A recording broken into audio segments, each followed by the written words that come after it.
میرے لورز بھی ہیں, میرے ہیٹرز بھی ہیں. یہ عزت اللہ کی طرف سے ہے.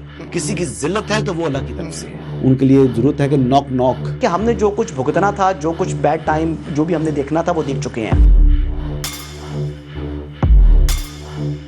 حسن ایوب خان کے تمام دیکھنے والوں کو السلام علیکم. ناظرین, آج 3 خبریں آپ کی خدمت میں لے کر حاضر ہوا ہوں. سب سے پہلی خبر جو ہے بھارت کے جو ڈپٹی آرمی چیف ہیں لیفٹیننٹ جنرل راہل سنگھ, ان سے متعلق جو ہے وہ بات میں یہ کروں گا کہ انہوں نے بیان دیا ہے کہ ہمارا مقابلہ صرف پاکستان سے نہیں بلکہ 3 ممالک سے تھا, پاکستان, چین اور ترکی. اب یہ جو انہوں نے بیان دیا ہے یہ بیسیکلی دہلی کے اندر ایک دفاعی تقریب سے خطاب میں دیا. اب انہوں نے یہ بھی کہا کہ ہماری جو ٹروپس کی موومنٹ تھی اس کی لائیو جو پوزیشننگ تھی وہ چین پاکستان کے ساتھ شیئر کر رہا تھا. اور انہوں نے یہ بھی کہا جی کہ چین پاکستان کے ذریعے اپنے ہتھیاروں کو ٹیسٹ کرنا چاہتا تھا تاکہ وہ دیکھے کہ جناب کس طریقے سے ہمارے جو سسٹمز ہیں وہ کس طرح کام کرتے ہیں, ہمارے ہتھیار کس طرح کام کرتے ہیں. انہوں نے یہ بات بھی کی کہ ڈی جی ایم اوز کے درمیان جب بات چیت ہو رہی تھی تو انہوں نے کہا کہ پاکستان کی جانب سے جو پاکستان کے ڈی جی ایم او تھے انہوں نے بتایا کہ آپ کے اہم وکٹر جارحیت کے لیے تیار کھڑے ہیں. تو بیسیکلی انہوں نے کہا کہ جی پاکستان کی طرف سے کہا گیا کہ جناب ہم ان کو واپس بلا لیں. اور انہوں نے کہا جی کہ ہمارے لیے سبق بھی ہے, ہم نے اپنی کمزوریاں کوتاہیوں کو جو ہے وہ ہم نے دور کرنا ہے اور ہم نے کس طریقے سے نیکسٹ جو ہے اپنے آپ کو مزید مضبوط اور مستحکم کر کے آئندہ کبھی ایسی صورتحال ہو تو ہمیں اس کا مقابلہ کر سکیں. بنیادی بات کیا ہے جی, بنیادی یہ باتیں جو ہے نا جو اب یہ چین کی کا نام لے رہے ہیں, ترکی کا نام لے رہے ہیں. اگر آپ کو یاد ہوگا جس دن سیز فائر ہوا تھا اس سے نیکسٹ ڈے حسن ایوب خان کے پلیٹ فارم سے ہم نے آپ کو بتایا تھا کہ پاکستان نے کس طرح آئی ٹی کے چیمپئن ملک کو گھٹنوں پر لے آیا. پاکستان نے کس طرح جو انڈیا کے جو ایک ڈیم تھے ان ڈیمز کے جو ہے وہ گیٹس کھول دیے. کس طریقے سے ہم نے جو ہے وہ ان کی دفاعی تنصیبات کو ٹارگٹ کیا. اور جو باتیں وہ کر رہے ہیں جو بھارت کے ڈپٹی آرمی چیف, ان کو کیا معلوم کہ پاکستان کی انٹیلیجنس گیدرنگ کہاں سے تھی, ان کو کیا معلوم, وہ سمجھ رہے تھے کہ سیٹلائٹ کے ذریعے پاکستان یہ کر رہا تھا. یہ ان کی خام خیالی ہے, یہ ان کی بھول ہے. پاکستان کے پاس جو انفارمیشن آ رہی تھی وہ ہندوستان کے گراؤنڈ سے آ رہی تھی اور پاکستان نے جس طرح ٹارگٹ کیا ان کو, جس طریقے سے ان کو گرایا, بالکل سائبر اٹیک پاکستان کی طرف سے تھا لیکن میڈ ان پاکستان تھا. جو کچھ بھی کیا ہم نے, یعنی اگر آپ پاکستان کے جو پاک فضائیہ کے جو پائلٹس تھے انہوں نے J-10C یقینی طور پر اڑایا, GF-17 تھنڈر اڑائے, چائنا کے جہاز ہیں, انہی کی جہاز ہیں. لیکن اس طریقے سے تو پھر انڈیا جو ہے وہ رافیل یعنی فرانس کے خلاف پاکستان بھی لڑ رہا تھا.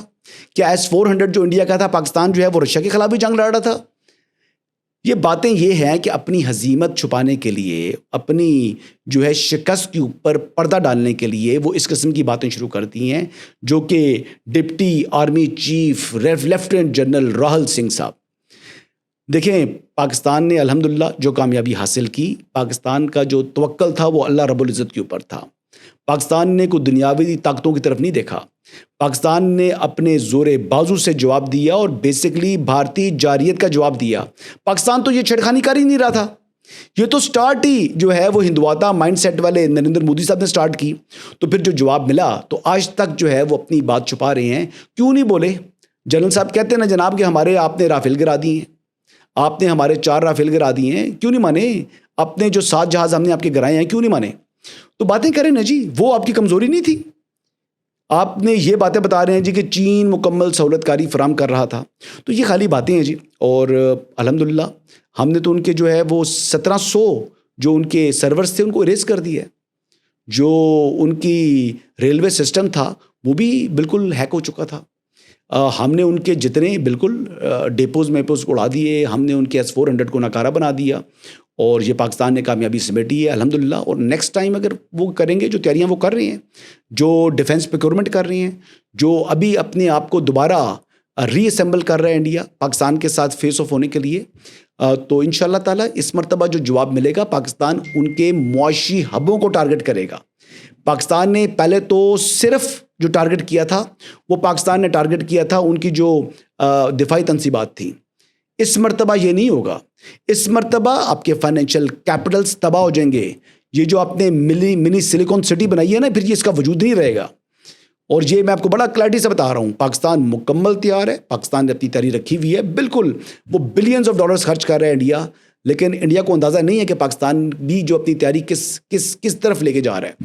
انشاءاللہ تعالی جو میرے پاس اطلاعات ہیں, ہماری جو اس ٹائم تیاری ہے وہ نیکسٹ لیول پہنچ چکی ہے. یہ تو جناب بات تھی, ہم نے کہا جناب کہ پڑوسی ملک کے جو کہتے ہیں سیناپتی کہتے ہیں جی, یہ ڈپٹی سیناپتی ہو گئے نا جی, جو ان کے لیفٹیننٹ جنرل راہل سنگھ صاحب ہیں, ان کی گفتگو پر میں نے کہا تبصرہ تو کر لیا جائے. اگلی بات جی لوکل ہے خبر. علیمہ خانم صاحبہ کے صاحبزادے سے متعلق جو ہے مشال یوسف زئی, انہوں نے تنزیہ بیانات جو ہے وہ دے دیا. یہ بھی دیکھیں جی جنگ اخبار میں یہ خبر شائع ہوئی ہے. چلے میں تھوڑا سا لیٹ ہو گیا ہوں, لیکن میں نے کہا اس پہ تبصرہ تو کرنا چاہیے.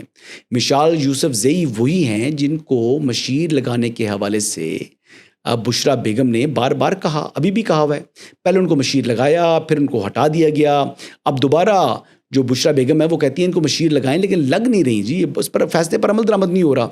بانی چیئرمین نے بھی کہا ہوگا پی ٹی آئی نے کہ جناب کہ مشال یوسف زئی کو لگائیں, لیکن وہ نہیں لگ رہی. تو ان کو بھی غصہ ہے نا جی علیمہ خان صاحبہ پر کہ وہ انہوں نے ہائی جیک کی ہوئی ہے پارٹی کے اوپر جو قبضہ کرنا چاہ رہی ہیں علیمہ خان صاحبہ. اب ان کے صاحبزادے آئی بلیو کہ وہ پاکستان واپس آ گئے ہیں.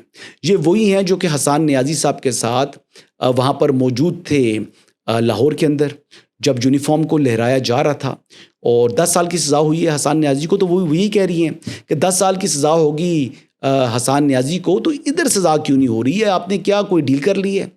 تو یہ باتیں جو ہیں وہ یقینی طور پر میں نے آپ کو پہلے بھی کہا تھا کہ علیمہ خان صاحبہ جو ہیں وہ ان کے جو عزائم ہیں وہ بڑے ہی خطرناک ہیں. علیمہ خان صاحبہ جو ہے وہ پارٹی کو ٹیک اوور ایک عرصے سے کرنا چاہ رہی ہیں, اور ان کی کسی جگہ پر سیٹنگ بھی ہے. ویسے کسی جگہ سیٹنگ جو ہے نا بشرا بیگم کی بھی ہے. اچھا, ایک محکمے کے ساتھ جو ہے وہ بشرا بیگم کی سیٹنگ ہے, دوسری طرف جو ہے وہ علیمہ خان صاحبہ کی سیٹنگ ہے. بشرا بیگم اندر جا چکی ہیں, علیمہ خان صاحبہ جو ہیں وہ باہر ہیں, اور علیمہ خان صاحب کی سیٹنگ انہی کے ساتھ ہے جن کے پاس ان کا موبائل گیا تھا. تو بیٹے جی ان کے سنے آ چکے ہیں اور آزاد گھوم رہے ہیں. تو اس پر بڑی تکلیف ہو رہی ہے. باقی لوگ جو ہیں وہ جیلوں میں جا رہے ہیں, لیکن ان کے خلاف کوئی کارروائی نہیں ہو سکی. تو یہ کارروائی نہیں ہو رہی تو دال میں کچھ تو کالا ہے نا جی. تو میں اس سے زیادہ بات نہیں کروں گا. اگلی تیسری سٹوری جو ہے وہ سینٹ کے الیکشنز آ چکے ہیں. آپ کو معلوم ہے کہ اس کا شیڈول جاری ہو چکا ہے. 21 جولائی کو پولنگ ہونی ہے, اور پولنگ سے پہلے ہم نے دیکھنا ہے کہ پاکستان تحریک انصاف کن امیدواروں کو میدان میں اتارتی ہے. ہم نے دیکھنا ہے کہ پاکستان پیپلز پارٹی کس امیدوار کو, کن امیدواروں کو جو ہے وہ میدان میں اتارتی ہے. مسلم لیگ نواز, JUIFA. تو یہ تو ابھی ایک بازار لگنا ہے, ایک منڈی لگنی ہے. اس منڈی میں پھر خریدار بھی آنے ہیں اور بکنے کی روایت بھی موجود ہے. آپ کو معلوم ہے کہ پرائم منسٹر ہوتے ہوئے بھی ان کے لوگ بک گئے تھے, اور اس سے پہلے خیبر پختونخوا میں گورنمنٹ ہوتے ہوئے بھی جو ہے وہ کچھ لوگ بکے تھے. تو سینٹ کے الیکشن میں تو منڈی لگتی ہے, اور منڈی میں خریدار بھی ہیں, اور پریزیڈنٹ آصف علی زرداری بھی ہیں, وہ بھی ایک اونچے کھلاڑی ہیں. تو میں آپ کو یہ بتاؤں گا کہ جی جب تک امیدوار میدان میں نہیں آئیں گے تو بتانا قبل از وقت ہوگا. میں پیشن گوئی نہیں کروں گا, کیونکہ ابھی کہتے ہیں نا وہ میلہ سجنا ہے, منڈی لگنی ہے, اور منڈی میں کون کیا کر رہا ہے, کون کس حد تک کامیاب ہو رہا ہے. یہاں پر تو قسمیں بھی دی گئیں, پھر لوگوں کی موجودگی میں جناب بیگز بھی تقسیم ہوتے ہیں, اور یہ کیش کی رقم ہوتی ہے جی. اور یہ روایت ہے, PTI کے جو MPs ہیں وہ بکتے چلے آ رہے ہیں, اور سینٹ میں تو وہ اپنا ٹکا کے ریٹ لگواتے ہیں. تو اب یہ ریٹ کیا لگے گا یہ دیکھنا ہے. لیکن مجھے جو بظاہر دکھائی دے رہا ہے پاکستان تحریک انصاف اس میں ناکام رہے گی. گو کہ علی امین گنڈا پور کا کردار بھی اس سینٹ الیکشن میں بڑی ایک اہم چیز ہوگی. دیکھیں میں آپ کو بتا رہا ہوں نا کہ آئندہ آنے والے دنوں میں تمام کا تمام میڈیا کا فوکس جو ہے نا وہ سینٹ الیکشنز پر آنا ہے, اور یہ سینٹ کے الیکشنز جو ہیں یہ بڑے امپورٹنٹ ہونے ہیں, اور ان الیکشنز کے اندر جو ہے وہ بہت سی چیزیں جو ہے ہمیں ویزیبل ہو جائیں گی. علی امین گنڈا پور جو ہے وہ کیا رول پلے کریں گے, کیا ان کے جو مخالف دھڑے ہیں کیا وہ کیا رول پلے کریں گے. تو یہ تمام کی تمام چیزیں جو ہے وہ دیکھنی پڑیں گی. بہرحال جی یہی تفصیلات تھیں. انشاءاللہ کل مزید اپڈیٹس کے ساتھ آپ کی خدمت میں دوبارہ حاضر ہوں گا. اجازت دیجیے گا. اللہ حافظ.